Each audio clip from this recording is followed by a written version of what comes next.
বর্তমান দিনে আমরা সকলেই স্বাস্থ্য সচেতন, তাই স্বাস্থ্যের কথা মাথায় রেখে আজ আমি স্বাস্থ্যকর একটি রেসিপি আপনাদের সাথে শেয়ার করব। রেসিপিটি হলো চিকেন স্টু। ভিডিওটি স্কিপ না করে শেষ পর্যন্ত দেখার অনুরোধ রইল। চিকেন স্টু বানানোর জন্য চিকেনের একটা লেগ পিসের পুরোটা অংশ নিয়েছি।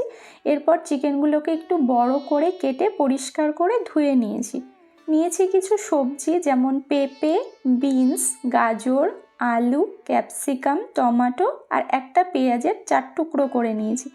সমস্ত সবজি ভালো করে ধুয়ে একটু বড় করে কেটে নিয়েছি। আপনারা আপনাদের পছন্দ অনুযায়ী কেটে নিতে পারেন।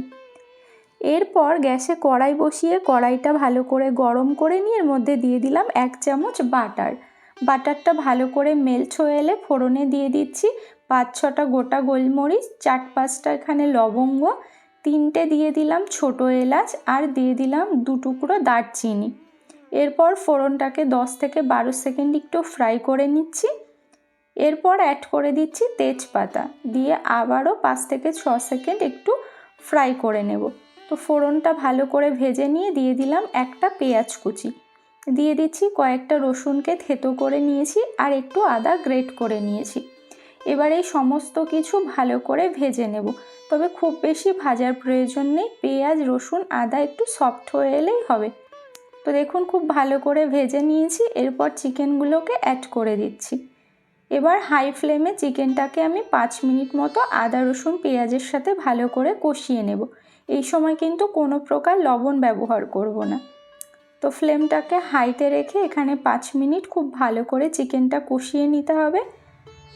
তো দেখুন চিকেনটাকে কিন্তু এখানে খুব ভালো মতো কষিয়ে নিয়েছি। এরপর অ্যাড করে দিচ্ছি সবজি। সবার প্রথমে দিয়ে দিলাম আলু, গাজর, পেঁপে, দিলাম পেঁয়াজের টুকরো, দিয়ে দিচ্ছি বিনস আর সবশেষে দিয়ে দিচ্ছি লবণ। এবার এই সমস্ত সবজি ভালো করে চিকেনের সাথে হাই ফ্লেমে 3 থেকে 4 মিনিট একটু ফ্রাই করে নেব। তো সবজিগুলোকে হাই ফ্লেমে এখানে ভালো করে নেড়ে চেড়ে দিয়ে দিলাম 4-5টা কাঁচা লঙ্কা, দিয়ে আবারও একটু ভালো করে কষিয়ে নিচ্ছি। তো খুব ভালো করে এখানে আমি সমস্ত সবজি কষিয়ে নিয়েছি। এবার এর মধ্যে দিয়ে দিচ্ছি পরিমাণ মতো গরম জল। যেহেতু চিকেন স্টু, তাই জন্য কিন্তু জলের পরিমাণটা বেশি দিতে হবে। এরপর ঢাকা দিয়ে আমি 5 মিনিট এটাকে রান্না করে নেব। 5 মিনিট হয়ে গেছে, ঢাকনা খুলে নিয়েছি। এরপর দিয়ে দিচ্ছি ক্যাপসিকাম আর দিয়ে দিচ্ছি টমেটো, দিয়ে ভালো করে একটু মিশিয়ে নিতে হবে।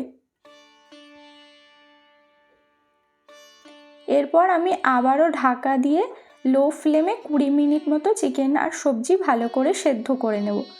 20 মিনিট হয়ে গেছে, ঢাকনাটা খুলে নিয়েছি। তো আপনাদেরকে এখন দেখিয়ে দেব সবজিগুলো আমার কতটা ভালো সেদ্ধ হয়েছে। তো দেখুন সবজিগুলো খুব ভালো মতো কিন্তু এখানে সেদ্ধ হয়ে গেছে। আর এটা বানানো কিন্তু ভীষণই সহজ, আর এটা খুব স্বাস্থ্যকর একটি খাবার। এরপর এর মধ্যে দিয়ে দিলাম 1 চামচ গোলমরিচের গুঁড়ো, দিয়ে ভালো করে মিশিয়ে নিচ্ছি। তো চিকেন স্টু এখানে আমার রেডি হয়ে গেছে, এটাকে নামিয়ে নিয়েছি। এরপর নিয়েছি 2টো পাউরুটি। এরপর পাউরুটিটাকে 2 খণ্ড করে নিচ্ছি। এরপর এটাকে আমি ভালো করে সেঁকে নিচ্ছি। এই চিকেন স্টুর সাথে এই পাউরুটি খেতে কিন্তু ভীষণই ভালো লাগে। তো পুরোপুরি সেঁকে নিয়েছি। এবার চিকেন স্টুটাকে একটা আমি প্লেটে সার্ভ করে নিচ্ছি। তো রেসিপিটি আপনাদের কেমন লাগলো অবশ্যই কমেন্ট করে জানাবেন, আর ভালো লাগলে লাইক, কমেন্ট, শেয়ার করবেন। চ্যানেলে নতুন হয়ে থাকলে চ্যানেলটিকে সাবস্ক্রাইব করে পাশে থাকা বেল বাটনটি অন করে রাখবেন, তাহলে আমি যখনই কোনো ভিডিও আপলোড করব নোটিফিকেশান সবার আগে আপনাদের কাছে পৌঁছে যাবে। তো সবাই ভালো থাকবেন, সুস্থ থাকবেন। Thanks for watching.